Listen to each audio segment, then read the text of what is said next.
नमस्कार, मैं मोनिका राणा। ये है चाकू हिमाचल 365 डर के नहीं डट के, और आप देख रहे हैं एलकेएस न्यूज चैनल। तो चलिए शुरू करते हैं आज की खबरों के साथ। एचआरटीसी कर्मियों को चरणबद्ध तरीके से होगा लंबित भत्तों का भुगतान, चिकित्सा प्रतिपूर्ति बिल इसी माह बैठक में फैसला। बिजली दरें नहीं बढ़ने पर पुनर्विचार याचिका दायर करेगा बोर्ड। करसोग में 200 फुट लुढ़कते हुए सड़क पर आ गिरा टिप्पर ड्राइवर की मौत। कोविड नियम तोड़ सिरमौर के चुड़धार में दर्शन को चोरी छिपे पहुंच रहे लोग। सुखविंदर सिंह सुक्खू ने नादौन क्षेत्र में चलाए सैनिटाइजेशन की मुहिम। डीएलएड में प्रवेश के लिए परीक्षा की तिथि तय, 25 जून तक कर सकेंगे ऑनलाइन आवेदन। 1 महीने में होगा एचआरटीसी कर्मचारियों और पेंशनरों की री-इन्वेस्टमेंट बिलों का निपटारा। अब खबरें विस्तार से। एचआरटीसी कर्मियों को चरणबद्ध तरीके से होगा लंबित भत्तों का भुगतान, चिकित्सा प्रतिपूर्ति बिल इसी माह बैठक में फैसला। हिमाचल प्रदेश पथ परिवहन निगम एचआरटीसी की समीक्षा बैठक शुक्रवार को मुख्यमंत्री जयराम ठाकुर की अध्यक्षता में आयोजित की गई है। बैठक में निर्णय लिया गया है कि सभी एचआरटीसी कर्मचारियों को लंबित भत्तों का भुगतान चरणबद्ध तरीके से किया जाएगा। वहीं सभी एचआरटीसी कर्मियों व सेवानिवृत्त कर्मियों को चिकित्सा प्रतिपूर्ति बिल का भुगतान इसी माह किया जाएगा। साथ ही एचआरटीसी कर्मचारियों को वेतन समय पर मिलेगा। बैठक में लिए गए फैसलों की जानकारी मुख्यमंत्री जयराम ठाकुर ने दी। उन्होंने कहा कि परिवहन से संबंधित सीएम बजट घोषणाओं को जल्द पूरा किया जाएगा। सीएम ने कहा कि पार्टी की बैठक में भाग लेने वह चंडीगढ़ जा रहे हैं। उन्होंने कहा कि कोरोना की तीसरी लहर से निपटने के लिए तैयारियां की जा रही हैं। सीएम ने कहा कि बसें चलेंगी या नहीं, इसका फैसला कैबिनेट में लिया जाएगा। बिजली दरें नहीं बढ़ने पर पूर्व विचार याचिका दायर करेगा बोर्ड। हिमाचल प्रदेश में बिजली दरें नहीं बढ़ने पर बोर्ड ने आयोग के समक्ष पूर्व विचार याचिका दायर करने का फैसला लिया है। राज्य विद्युत नियामक आयोग के समक्ष याचिका दायर करने को लेकर बोर्ड स्तर पर मंथन शुरू हो गया है। कोरोना काल में बोर्ड को हुए घाटे को लेकर आयोग का पुनर्विचार याचिका के माध्यम से अवगत करवाया जाएगा। कोरोना काल में प्रदेश के 18 लाख से अधिक उपभोक्ताओं को आयोग ने इस वर्ष बड़ी राहत देते हुए बिजली दरों में बढ़ोतरी नहीं की है। आयोग ने प्रदेश वर्ष 2021-22 के लिए बिजली महंगी नहीं की है। घरेलू, व्यावसायिक और कृषि उपभोक्ताओं के लिए बीते वर्ष तय दरें ही इस वर्ष भी लागू रहेंगी। औद्योगिक उत्पादन को गति देने के लिए आयोग ने औद्योगिक उपभोक्ताओं के रात के समय प्रयोग की जाने वाली बिजली 30 पैसे प्रति यूनिट तक भी घटा दी है। पीक आवर शुल्क में भी 50 पैसे प्रति यूनिट की कमी की गई है। इन दरों के हिसाब से आयोग ने बोर्ड को इन वित्तीय वर्ष में 6080.88 करोड़ की आय होने का अनुमान लगाया है। सरकार ने घरेलू उपभोक्ताओं को सस्ती बिजली देने के लिए इस वित्तीय वर्ष में बोर्ड को 424.74 करोड़ की सब्सिडी दी है। मुख्यमंत्री जयराम ठाकुर ने बजट भाषण में इसकी घोषणा की थी। इसके चलते भी आयोग ने बिजली दरों में बढ़ोतरी नहीं की है। बिजली बोर्ड प्रबंधन को दरें नहीं बढ़ने पर आपत्ति है। बोर्ड ने अपने खर्च पूरे नहीं होने और राजस्व घाटा बढ़ने की दुहाई देते हुए अब आयोग के समक्ष पुनर्विचार याचिका दायर करने का फैसला लिया है। करसोग में 200 फुट लुढ़कते हुए सड़क पर आ गिरा टिप्पर ड्राइवर की मौत। करसोग से लगभग 28 किलोमीटर दूर कोटलू के समीप दोपहर को एक टिप्पर नियंत्रण खो जाने के बाद सड़क से 200 फुट लुढ़कते हुए सड़क पर ही गिर आया। इस हादसे में सवार चालक गंभीर रूप से घायल हो गया। उसे उपचार के लिए नजदीकी अस्पताल कुमारसेन ले जाया गया, परंतु वहां पर उसकी मौत हो गई। टिप्पर चालक की पहचान राम सिंह गांव फिरनू के रूप में हुई है। बताया गया कि यह टिप्पर संपर्क मार्ग से रामपुर जाने वाली सड़क में करीब 200 फुट लुढ़का है। उपमंडल अधिकारी नागरिक सुरेंद्र ठाकुर ने पुष्टि करते हुए कहा कि राम सिंह की उपचार के दौरान मौत हुई है तथा सरकार की ओर से फौरी राहत के तौर पर पीड़ित परिवार को 15,000 की राशि प्रदान कर दी गई है, जबकि करसोग पुलिस द्वारा मौके पर पहुंचकर मामले की छानबीन की जा रही है। कोविड नियम तोड़ सिरमौर के चुड़धार में दर्शन को चोरी छिपे पहुंच रहे लोग। समुद्र तल से 11,985 फुट की ऊंचाई पर स्थित चुड़धार के प्रसिद्ध सिरगुल महाराज के मंदिर में देवता के दर्शन के लिए लोग पहुंच रहे हैं। गुरुवार को नौराधार के रास्ते से होकर के श्रद्धालु कोरोना की परवाह किए बगैर और प्रशासन की आंखों में धूल झोंकते हुए चुड़धार की यात्रा पर निकल गए। बता दें कि भारी बर्फबारी के कारण चुड़धार मंदिर 30 नवंबर से लेकर पहली 15 अप्रैल तक प्रशासनिक तौर से बंद रहता है। प्रशासन 15 अप्रैल के बाद ही यात्रा करने की अनुमति देता है, मगर पिछले वर्ष व इस वर्ष कोविड-19 के चलते प्रशासन ने मंदिर को पूर्ण रूप से बंद किया है और यात्रा पर पूर्ण रूप से रोक लगा दी है। श्रद्धालुओं के चुड़धार जाने पर सेवा समिति व प्रशासन खासे नाराज हैं। सुखविंदर सिंह सुक्खू ने नादौन क्षेत्र में चलाया सैनिटाइजेशन की मुहिम। कांग्रेस के पूर्व प्रदेश अध्यक्ष एवं नादौन के विधायक सुखविंदर सिंह सुक्खू ने नई पहल करते हुए नादौन विधानसभा क्षेत्र के लिए सैनिटाइजेशन वैन अपने निजी खर्चे से भेजी है। यह सैनिटाइजेशन वैन सार्वजनिक स्थलों, गांव तथा दुकानों अथवा भीड़ भाड़ वाले क्षेत्रों में सैनिटाइजेशन का काम करेगी।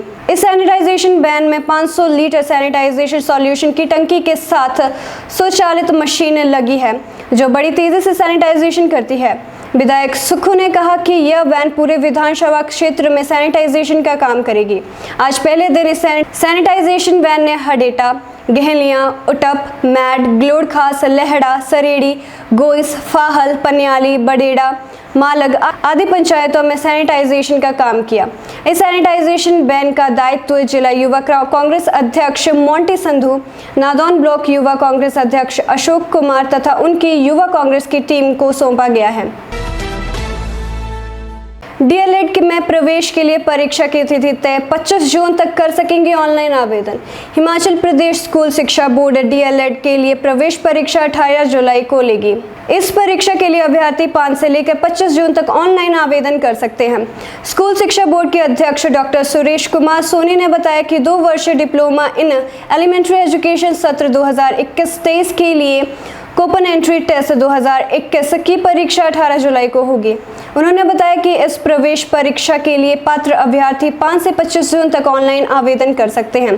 परीक्षा 18 जुलाई को सुबह 11 बजे से दोपहर 1 बजे तक प्रवेश स्तर में स्थापित परीक्षा केंद्रों में करवाई जाएगी। उन्होंने बताया कि इस प्रवेश परीक्षा में भाग लेने के लिए अनारक्षित वर्ग, जर्नल एंड एच सब कैटेगरीज के लिए आवेदन शुल्क 600 रुपये और आरक्षित वर्ग के यानी कि SC, ST, OBC, PHC के लिए 400 रुपये शुल्क निर्धारित किया गया है। ऑनलाइन आवेदन करवाने के लिए आवश्यक दिशा निर्देश स्कूल शिक्षा बोर्ड की वेबसाइट पर उपलब्ध हैं। फिलहाल के लिए बस इतना ही। मैं मोनिका राणा आपसे विदा लेती हूँ। देखते रहिए हिलक्स न्यूज चैनल। धन्यवाद। हेलो हिमाचल, हिमाचल 365 टीवी सूचना, समाचार, मनोरंजन, एजुकेशन और भी बहुत कुछ लेकर आ रहा है। This is Himachal 365 TV and you're watching Hillquist News. I am Garima. मेरा नाम है आशीष। ये है हिमाचल 365 टीवी और आप देख रहे हैं हिलक्विस्ट टीवी न्यूज। हम जल्द आ रहे हैं पूरे हिमाचल की ताज़ा तरीन खबरों के साथ। हर तरह के समाचारों के लिए देखिए हिमाचल 365 टीवी और जुड़े रहिए हिलक्विस्ट न्यूज के साथ। कोरोना काल में हमीरपुर मेडिकल कॉलेज में जुटाया 300 यूनिट रक्त। कोरोना काल में हिमाचल प्रदेश के कई अस्पताल रक्त की कमी से जूझ रहे हैं। वहीं डॉक्टर राधाकृष्णन राजकीय मेडिकल कॉलेज हमीरपुर ने इस क्षेत्र में नया कीर्तिमान स्थापित किया है। हमीरपुर मेडिकल कॉलेज के ब्लड बैंक में 300 से अधिक यूनिट एकत्रित किए गए हैं। यह मुकाम अस्पताल प्रशासन, ब्लड बैंक की टीम और समाज सेवी संस्थाओं के सहयोग से हासिल हो पाया है। कोरोना के चलते कई जिलों में रक्तदान शिविर नहीं हो पा रहे हैं। रक्तदान की इच्छा रखने वाले लोग भी कोरोना के भय से अस्पतालों में जाकर रक्तदान करने से गुरेज कर रहे हैं। अस्पतालों में कैंसर सहित कई अन्य गंभीर बीमारियों से ग्रस्त मरीजों को समय पर रक्त नहीं मिल रहा है। इससे कईयों को जान से हाथ धोना पड़ रहा है। हमीरपुर में स्वयंसेवी संगठन इमरजेंसी में भी 24 घंटे मरीजों को रक्त उपलब्ध करवाया जा रहा है। धन्यवाद और जुड़े रहिए हिलक्विस्ट न्यूज के साथ। हेलो हिमाचल, हिमाचल 365 टीवी सूचना, समाचार, मनोरंजन, एजुकेशन और भी बहुत कुछ लेकर आ रहा है। This is Himachal 365 TV and you're watching Hillquist News. I am Garima. मेरा नाम है आशीष। ये है हिमाचल 365 टीवी और आप देख रहे हैं हिलक्विस्ट टीवी न्यूज। हम जल्द आ रहे हैं पूरे हिमाचल की ताज़ा तरीन खबरों के साथ। हर तरह के समाचारों के लिए देखिए हिमाचल 365 टीवी और जुड़े रहिए हिलक्विस्ट न्यूज के साथ। Hello everyone, I am Monica Rana. This is Jago Himachal 365 डर के नहीं डट के and you're watching Hillquist News channel. So let's start with the headlines. CRPF vehicle attacked in Kashmir. India's forex reserves may have exceeded $600 billion, said RBI Governor Shaktikanta Das. Olympic-bound wrestler Sumit Malik fails dope test, provisionally suspended. Petrol crosses rupees 100 per litre mark in Leh, Andhra Pradesh and Telangana. Delta variant super infections cause deadly second wave. Olympian Sushil Kumar captain separate cell at Delhi jail due to security reasons. 10 men India lost 0-1 to Qatar in World Cup qualifying round match. INS Airavat arrives at Visakhapatnam with 158 metric of oxygen, other COVID relief material. Indian players not allowed to meet each other for 3 days in Southampton. The family man to Twitter reaction Manoj Bajpayee Samantha's web show is already a blockbuster. Now news in detail. CRPF vehicle attacked in Kashmir. Militants on Friday opened fire on a vehicle of the Central Reserve Police Force CRPF in central Kashmir's Budgam. However, no casualties were reported in the incident. A CRPF spokesperson said the militants, who were apparently hiding in a field, opened fire on the vehicle that was on patrol near Bilalabad in Kiralpura. Stray bullets were fired at the vehicle from a field. There were no casualties in the attack, the spokesperson added. The police and the CRPF have launched a joint operation in the area. A search is on the NAB, the attackers, police officials said. India's forex reserves may have exceeded $600 billion, said RBI Governor Shaktikanta Das. Reserve Bank of India RBI Governor Shaktikanta Das on Friday said India's forex reserves may have crossed a record level of $600 billion on the back of robust capital flows. As per the RBI's data issued on May 28, the country's foreign exchange reserve rose by $2.865 billion to a record high of $592.894 billion. As per the RBI's data issued on May 28, the country's foreign exchange reserves rose by $2.865 billion to a record high of $592.894 billion for the week ended May 21, boosted by gold and currency assist. Based on the current estimated, we believe that our forex reserves may have crossed $600 billion, he said while announcing the bi-monthly monetary policy review. To boost liquidity, the RBI announced several steps, including a special liquidity facility for various sectors impacted by the COVID-19 pandemic. Olympic-bound wrestler Sumit Malik fails dope test, provisionally suspended. Olympic-bound Indian wrestler Sumit Malik has been provisionally suspended after failing a dope test during the recent qualifiers in Bulgaria. A major embarrassment for the country with just weeks left for the Games in Tokyo. It marks the second consecutive instance of a wrestler being caught in dope net before the Olympics, the previous being ahead of the 2016 Rio Olympics, where Narsingh Pancham Yadav had failed one and was slapped with a 4-year ban. Malik, the 2018 Commonwealth Games gold medalist, had qualified for the Tokyo Olympics in the 125 kg category at the Bulgaria event, which was the last chance for a wrestler to earn quotas. The 28-year-old's dream of competing at the event starting July 23 seems as good as over with this. The UWW United World Wrestling informed the Wrestling Federation of India yesterday that Sumit has failed the dope test. Now he has to give his B sample on June 10. Petrol crosses rupees 100 per litre mark in Leh, Andhra Pradesh and Telangana. After Rajasthan, Madhya Pradesh and Maharashtra, petrol price has crossed the rupees 100 per litre mark in Leh, in almost all districts of Andhra Pradesh and parts of Telangana after fuel price were again hiked on Friday. Petrol price was increased by 27 paise per litre and diesel by 28 paise a litre. According to a price notification of state-owned fuel retailers, the hike, 18th in the last 1 month, took fuel prices across the country to a historic high. In Delhi, petrol hit an all-time high of rupees 94.76 a litre, while diesel is now priced at rupees 85.66 per litre. Fuel prices differ from state to state depending on the incidences of local taxes such as VAT and freight charges. The Delta variant or the V.1.617.2 strain is more infectious than the Alpha variant first detected in Kent, UK, says the study by scientists of the Indian SARS-CoV-2 Genomic Consortia and the National Center for Disease Control. The study was launched to investigate what caused the second surge. The Delta variant is in fact 50% more contagious than the Alpha strain, the study says. But the scientist says there is no evidence of the role of the Delta variant in more deaths or severity of cases is not proved. Olympian Sushil Kumar kept in separate cell at Delhi jail due to security reasons. Wrestler Sushil Kumar, who was arrested in connection with the murder of wrestler Sagar Dhankar at Chhatrasal Stadium, has been kept in a separate cell of Delhi's Mandoli jail due to security reasons, according to the sources. He has been kept in Mandoli's jail number 15 and is not allowed to meet anyone. Sources said that Kumar was served food as per the jail manual on Wednesday night. The wrestler also did yoga and exercise in the morning. A Delhi court on Wednesday remanded wrestler Sushil Kumar to judicial custody and rejected the plea by the Delhi police seeking an extension of his police custody in connection with the Chhatrasal Stadium brawl matter that led to the death of wrestler Sagar Dhankar. 10-man India lost 0-1 to Qatar in World Cup qualifying round match. A 10-man India defended credibility well as they suffered a 0-1 defeat to Asian Championship Qatar in their World Cup qualifying round match on Thursday. Abdul Aziz scored in the 33rd minute in a match completely dominated by the Qataris. The two sides had played out a goalless draw in their first leg match here in September 2019.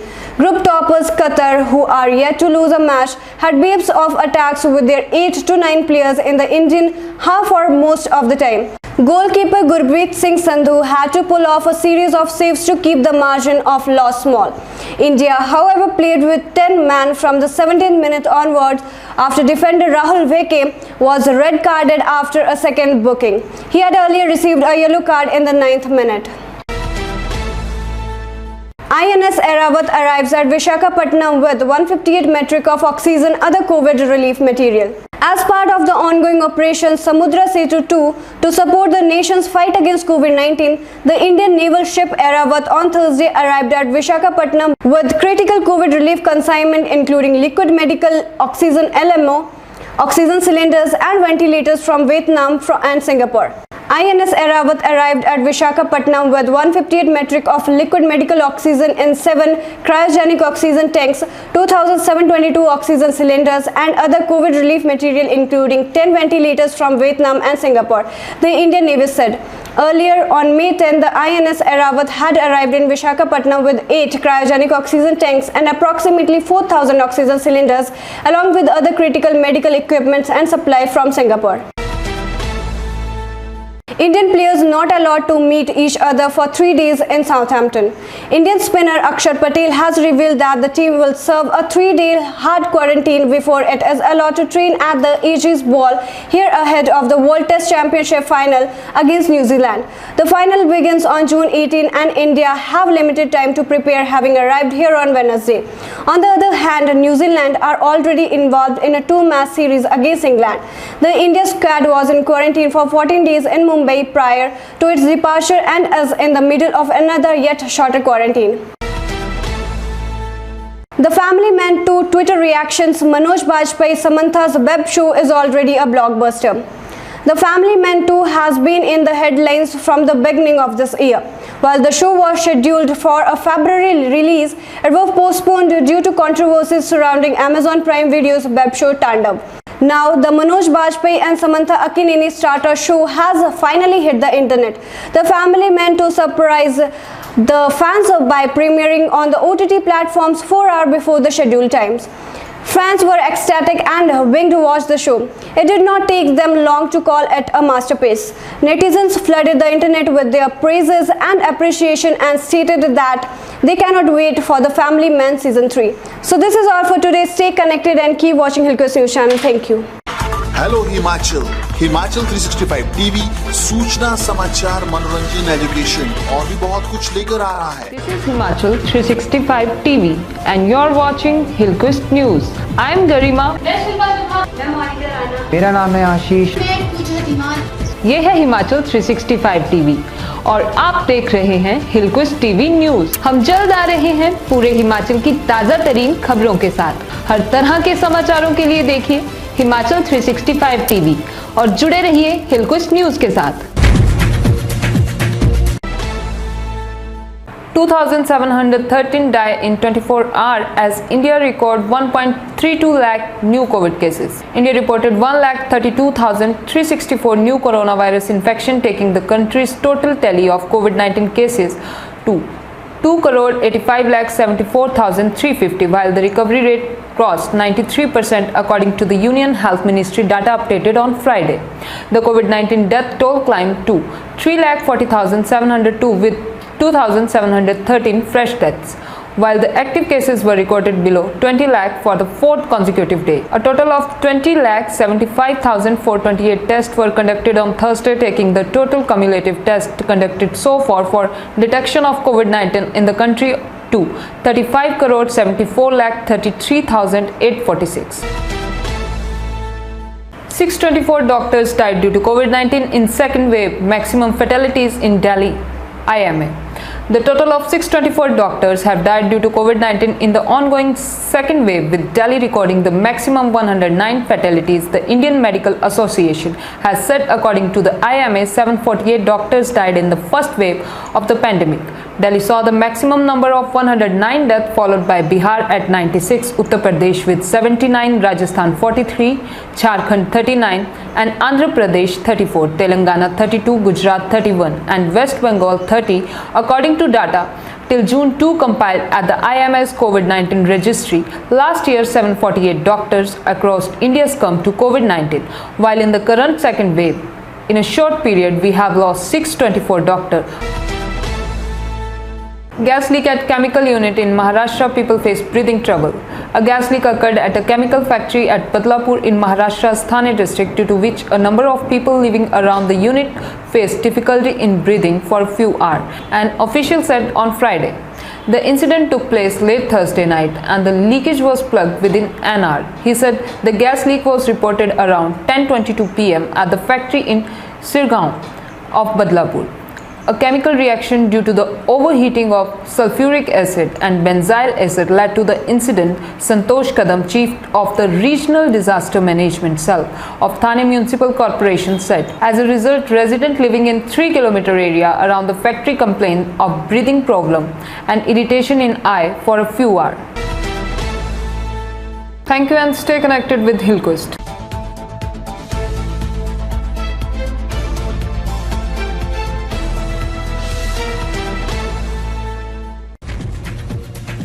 नमस्कार, मैं मोनिका राणा। ये है जागो हिमाचल 365, डर के नहीं डट के, और आप देख रहे हैं हिलकोस्ट न्यूज चैनल।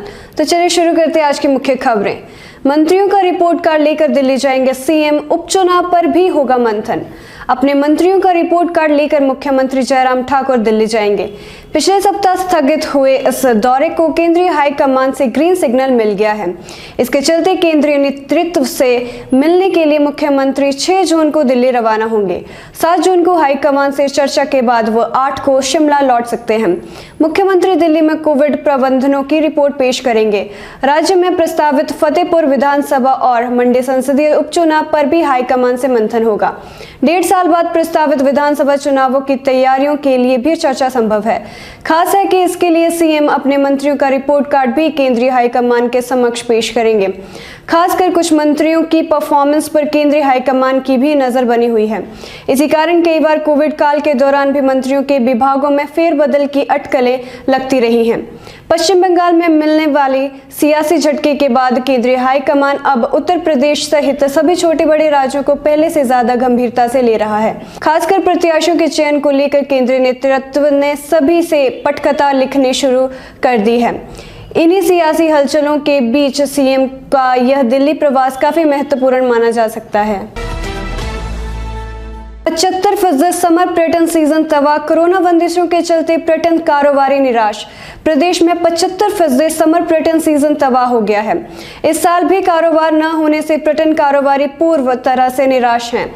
ऐसे में पर्यटन कारोबारियों ने प्रदेश सरकार से लगाई गई बंदिशों में राहत प्रदान करने की मांग उठाई है, ताकि शेष दिनों में पर्यटन कारोबार चल सके। Tourism industry stakeholder association के प्रदेश अध्यक्ष महेंद्र सेठ का कहना है कि प्रदेश में समर सीजन के 3 माह पर्यटन कारोबार के लिए बेहतर रहते हैं।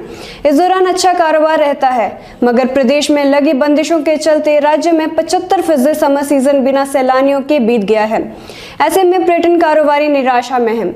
उन्होंने कहा कि राज्य में बीते साल भी समर सीजन के महामारी की भेंट चढ़ गया था। हालांकि राज्य में इसके बाद विंटर सीजन में कारोबार जरूर खुला था। बीते बीते साल समर सीजन में आर्थिक नुकसान झेलने के बाद पर्यटन कारोबारियों को इस साल समर सीजन से काफी उम्मीदें थी, मगर इस साल भी समर सीजन के शुरुआती दिनों में कारोबार मंदा बीतने से कारोबारी के हाथ निराशा लगी है। वही कारोबारियों को भारी नुकसान का सामना करना पड़ा है। उन्होंने कहा कि प्रदेश में अब 25 सीजन शेष रहा है। ऐसे में अभी भी कारोबारियों को उम्मीदें हैं, जिसके चलते कारोबारियों ने प्रदेश सरकार से राहत प्रदान करने की मांग उठाई है, ताकि कारोबारी वर्ग अपने बैंक लोन सहित अन्य खर्चों की पूर्ति कर सके। महेंद्र सेठ ने कहा कि होटल व्यवसायियों ने अपना कारोबार चलाने के लिए बैंकों से कई तरह के लोन उठा रखे हैं। हेलो हिमाचल, हिमाचल 365 टीवी सूचना, समाचार, मनोरंजन, एजुकेशन और भी बहुत कुछ लेकर आ रहा है। This is Himachal 365 TV and you're watching Hillquist News. I am Garima. मेरा नाम है आशीष। ये है हिमाचल 365 टीवी और आप देख रहे हैं हिलक्विस्ट टीवी न्यूज। हम जल्द आ रहे हैं पूरे हिमाचल की ताजा तरीन खबरों के साथ। हर तरह के समाचारों के लिए देखिए हिमाचल 365 टीवी और जुड़े रहिए हिलक्विस्ट न्यूज के साथ।